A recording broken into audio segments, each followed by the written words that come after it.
Hello అందరికీ.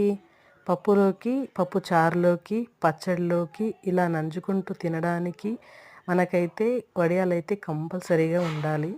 అవి మన ఇంట్లో చేసుకున్నవి అయితే మనకి ఎటువంటి డౌట్ లేకుండా హ్యాపీగా తినేయచ్చు. అదే బయట నుంచి తెచ్చుకున్నవైతే ఇవి ఎలా చేశారో ఏంటో అనే డౌట్ లేకుండా ఎంచక్కా మనమే ఇంట్లో అయితే చేసుకోవచ్చు.